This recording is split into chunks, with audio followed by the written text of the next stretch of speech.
Pamoja na kwamba tasnia ya uandishi wa vitabu ina mchango mkubwa katika kuhifadhi, kukuza na kueneza utamaduni, lakini pia imekuwa na mchango mkubwa katika kukuza uchumi wa taifa letu. Pamoja na kukuza utamaduni, lakini pia kukuza uchumi wa taifa letu, kwani tasnia hii inatoa ajira na kwa watu mbalimbali na kuwasaidia kuingiza vipato vinavyotokana na kazi za uandishi, uchapishaji, usambazaji na uuzaji wa vitabu, ambapo uchumi wa mtu mmoja mmoja unaongezeka na kuchangia katika pato la taifa. Na nisisitiza sana hii ya mchango wa vitabu katika uchumi.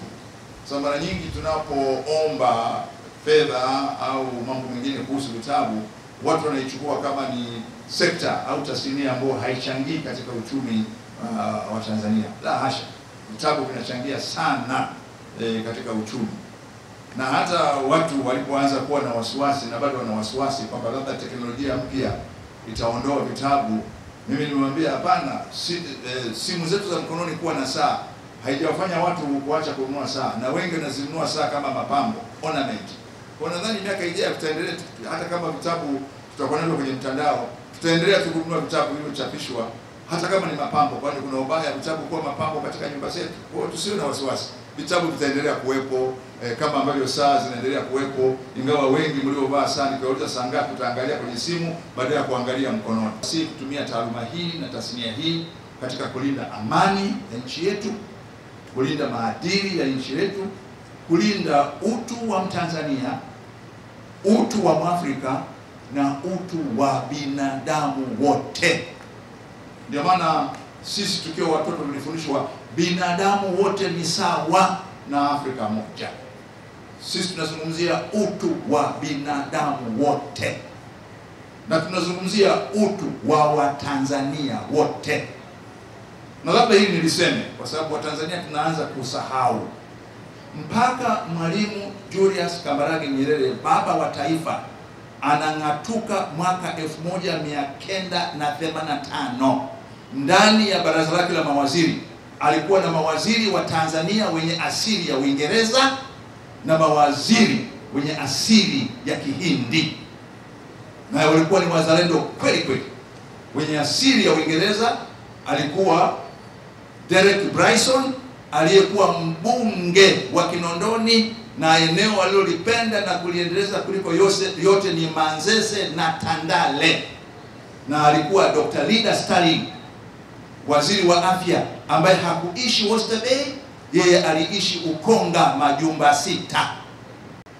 Mzalendo kabisa, Mtanzania mwenye asili ya Kihindi, waziri wa fedha kwa miaka mingi, waziri wa viwanda na biashara kwa miaka mingi.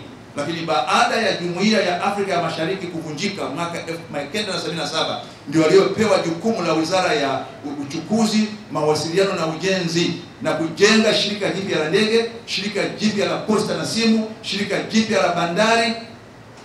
Lakini pia kwa miaka mingi kulikuwa na Al-Nuru Kasam, kwa miaka mingi waziri wa madini, nishati na maji. Wanazungumzia utu wa Watanzania wote, wa rangi zote, dini zote, itikadi zote, haiba zote, lakini mwisho wa siku utu wa binadamu wote. Na kupitia taaluma hii, amani ya Tanzania iendelee kustawi kizazi na kizazi. Na mchango wa fasihi, mchango wa vitabu katika kutunza amani ni mkubwa sana. Watu wasiofahamu asili yao, watu wasiofahamu mapito ya taifa yao, hawawezi kuitunza tunu ya amani. Lakini wakifahamu mapito ya taifa lao yaliyo hasi na yaliyo chanya, watatunza amani ya taifa lao.